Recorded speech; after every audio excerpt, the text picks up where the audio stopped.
नमस्कार, एक बार फिर से सभी साथियों का अपने परिवार स्टडी मटेरियल फॉर एग्जाम में तहे दिल से हार्दिक स्वागत है साथियों।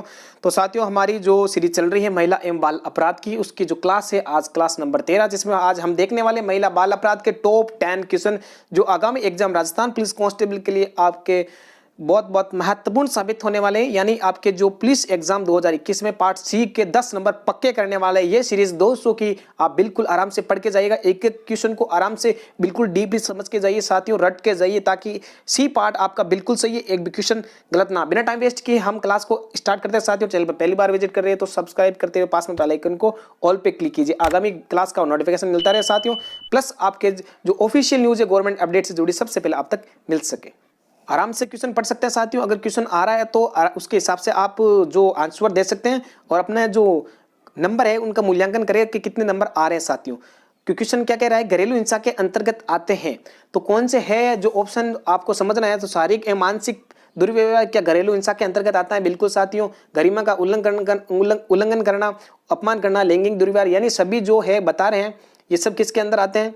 ये आपके इसके अंदर आते हैं, घरेलू हिंसा के अंदर। ठीक है, तो इसका आंसर जो हो जाएगा ऑप्शन नंबर डी, उपयुक्त सभी। इसके माध्यम से उपयुक्त सभी इसका सही आंसर है। मैंने आपको बताया था कि महिला बाल अपराध के अंदर ज्यादातर जो उपयुक्त सभी होते हैं वही आंसर आपका राइट होता है। यानी आप सोच समझ कर दें वैसे जब आपको किसी क्वेश्चन में मतलब कंफ्यूजन हो रहा है या नहीं आ रहा है, अगर आप माना कि कोई कहना चाहता है ना कि टिप्पा के कैसे लगाएं, तो उपयुक्त सभी ज्यादातर वही आता है महिला घरेलू हिंसा बाल अपराध के अंदर। ठीक है, अगले क्वेश्चन की बात करते हैं साथियों। अगला क्वेश्चन कह रहा है कि सती प्रथा की रोकथाम के लिए सर्वप्रथम किस वर्ष बंगाली सती विनिमय के तहत प्रतिबंधित किया गया था? 4 ऑप्शन आपके दे रखे हैं, आराम से आंसर दीजिए कि ये जो नियम है सती, ये बंगाली सती विनिमय अधिनियम ये कब आया था? तो साथियों ये आया था 1829 के अंदर। सबसे पहले सती प्रथा के रोकथाम के लिए नियम लाया गया था, बंगाली सती विनिमय प्रतिबंधित नियम। ठीक है, आराम से आप कर सकते हैं साथियों। बहुत महत्वपूर्ण प्रश्न है ये आपकी। ठीक है, विशेष रिसर्च करके। और साथियों, राजस्थान पुलिस को जो भर्ती हुई थी 2020 वाली, 19-20 वाली, उसके आधार पे, उसके निचोड़ के आधार पे, और जो आपके पता है जो राजस्थान पुलिस कांस्टेबल महिला बाल अपराध के 10 टॉपिक है उनका संपूर्ण निचोड़ इस क्लास के अंदर 200 क्वेश्चनों में सम्मिलित किया गया है साथियों। आपके लिए बहुत ही महत्वपूर्ण साबित होने वाली ये क्लास। ठीक है, स्त्री रूप प्रतिषेध अधिनियम के अनुसार कोई पीड़ित महिला किसके पास जाकर शिकायत दर्ज करवा सकती है? ये पुलिस के अंदर क्वेश्चन आया हुआ 2019 वाली भर्ती, यानी जो 7 तारीख को एग्जाम हुआ था ना, उसके अंदर आप देख लेना ये क्वेश्चन आया हुआ साथियों। इसमें देखिए जिला न्यायालय, पुलिस स्टेशन, उप निदेशक महिला बाल विकास या उपयुक्त सभी, इनमें से मतलब किसके पास जाके वो शिकायत दर्ज करा सकती है महिला। तो इसका जो सही उत्तर हो जाएगा वो हो जाएगा आपके जिला न्यायालय भी हो जाएगा, पुलिस स्टेशन होगा, उप महिला बाल विकास। ठीक है, महिला बाल विकास या उप निदेशक महिला बाल विकास के पास भी जाके वो जो शिकायत है वो दर्ज करवा सकती है। तो इसका जो सही उत्तर है वो उपयुक्त सभी, यानी उपयुक्त सभी इसका जो राइट आंसर हो जाएगा साथियों। देखते हैं अगला क्वेश्चन। अगला क्वेश्चन कह रहा है संगत कथन है, यानी सही कथन कौन सा है? सती रोकथाम अधिनियम 1987, क्या ये जो सन दे रखी है डेट वो सही है? बिल्कुल साथियों, सती रोकथाम अधिनियम 1987 आया था, बिल्कुल सही। अनैतिक व्यापार रोकथाम अधिनियम 1956, बिल्कुल 1956 के अंदर ही आया था। पीसीपीएनडीटी एक्ट यानी 1994, परसव गर्भ निदान जो रोकथाम अधिनियम था साथियों 1994 वाला, क्या ये डेट सही है? बिल्कुल सही है। इसका मतलब उपयुक्त सभी। आपको प्रत्येक नियम ज्यादा नहीं है साथियों, 10 नियम है, 10 नियमों की जो सने है बिल्कुल याद करके जाना। मैं लिख के देता हूं, ये क्वेश्चन तो फिक्स है, छप गया आपके जो पुलिस कांस्टेबल एग्जाम 2022 के अंदर होगा उसमें ये छप गया है। कौन सा क्वेश्चन? जो सन वाला है, जो भी एक्ट एक है उसकी एक सन 100% पूछेगा आपसे, बिल्कुल आप रट के जाना। इसका उत्तर हो जाएगा जय माता दी, उपयुक्त सभी ऑप्शन सही है। अगले क्वेश्चन की बात करते हैं साथियों।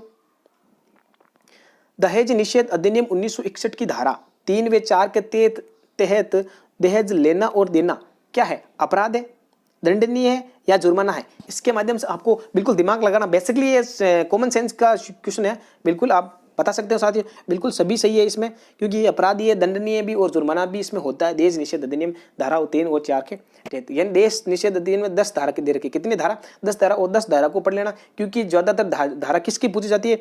एक तो आपके दहेज की और एक घरेलू हिंसा की। इस दो जो नियम है इनकी धारा ही हमेशा पूछी जाती है। ये दो आप इसकी जो धारा है उसमें घरेलू हिंसा वाले में 37 धारा के समथिंग दे रखी है और दहेज वाले में 10 धारा दे रखी है। आप दोनों की धारा आराम से पढ़ लेना और इन्हीं के आधार पर क्वेश्चन बनने वाले साथियों, इनसे क्वेश्चन बाहर नहीं जाएंगे। अगले क्वेश्चन की बात करते हैं साथियों। कितने वर्ष से कम उम्र की बच्ची से बलात्कार करने पर मौत की सजा का प्रावधान है। यानी आपको वर्ष बताना, कितने वर्ष से उम्र की कम है बच्ची, उससे बलात्कार करने पर जो है मौत की सजा का सीधा ही प्रावधान दे रखा है। ये आपको आराम से बताना साथियों। तो इसका जो राइट आंसर हो जाएगा यानी 12 वर्ष, यानी 12 वर्ष के कम उम्र। ठीक है, इसका सही उत्तर हो जाएगा। अगले क्वेश्चन की बात करते हैं। कितने वर्ष से कम, ये क्वेश्चन रिपीट हो चुका साथियों, कोई नहीं, अगली क्लास में एक क्वेश्चन आपके लिए अलग एक्स्ट्रा लेकर आए जाएंगे। भारतीय दंड संहिता की धारा 376 के तहत किस तरह के अपराध पर सजा का प्रावधान है। बिल्कुल साथियों, आराम से पढ़ सकते हो। 376 यानी 376 जो धारा है आईपीसी की, भारतीय दंड संहिता की धारा 376 है। यानी आईपीसी की धारा कब लागू हुई थी आपको पता है? 1860 वाली, जो 1862 में लागू हुई थी। बिल्कुल, ये आप ध्यान रखना साथियों, कभी भी क्वेश्चन ये पूछा जा सकता है।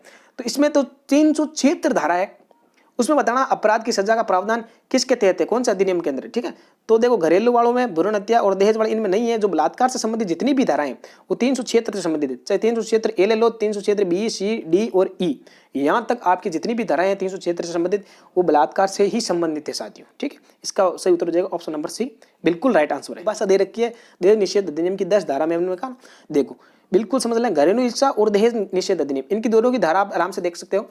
दहेज की 10 धारा है, 10 धारा के अंदर जो धारा नंबर 2 कहती है कि दहेज की परिभाषा, अब दहेज की परिभाषा उसमें क्या दे रखी है कि शादी के लिए पार्टी, क्या दहेज की परिभाषा उपहार देना और विवाह खर्च, ये तो बिल्कुल नहीं हो सकता।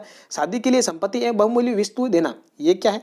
दहेज है। इसका जो सही उत्तर हो जाएगा option number C, right answer हो जाएगा ऑप्शन नंबर सी। शादी के लिए संपत्ति एवं बहुमूल्य वस्तु देना, यह दहेज से संबंधित परिभाषा है। अगले क्वेश्चन की बात करते हैं। भारतीय दंड संहिता आईपीसी की, जो भारतीय दंड संहिता आईपीसी उसका संशोधित अधिनियम किस वर्ष का है? यानी जो भारतीय दंड संहिता आईपीसी है उसका जो पता है आपको 1860 के समथिंग, 1860 में आईपीसी की धारा आई थी और 1862 में लागू हुई थी। उसका जो संशोधन हुआ वो वर्ष कौन सा है, संशोधन वाला वर्ष? तो आपको पता है उसमें संशोधन हुआ था 2018 में। कब हुआ था? 2018 में। ऑप्शन नंबर सी इसका सही उत्तर। ये थे आज के टॉप 10 साथियों क्वेश्चन, और उस क्लास का एक क्वेश्चन बाकी है, वो हम आगामी क्लास में अंदर आपके लेके आ जाएंगे। ठीक है, अगर वीडियो अच्छा लगा तो साथियों अपने सभी साथियों जो राजस्थान पुलिस के भावी कर्मचारी हैं, तैयारी कर रहे हैं, सभी तक अपना जो वीडियो शेयर कर दीजिए। 1 मिनट लगेगा साथियों शेयर करने में, पता है आपको क्लास बनाने में कितना मेहनत लगती है साथियों। तो धन्यवाद, आशा करते हैं आपको वीडियो क्लास अच्छी लगी होगी साथियों। तब तक के लिए जय हिंद, अगले मिलेंगे आपको एक अगली नई क्लास में।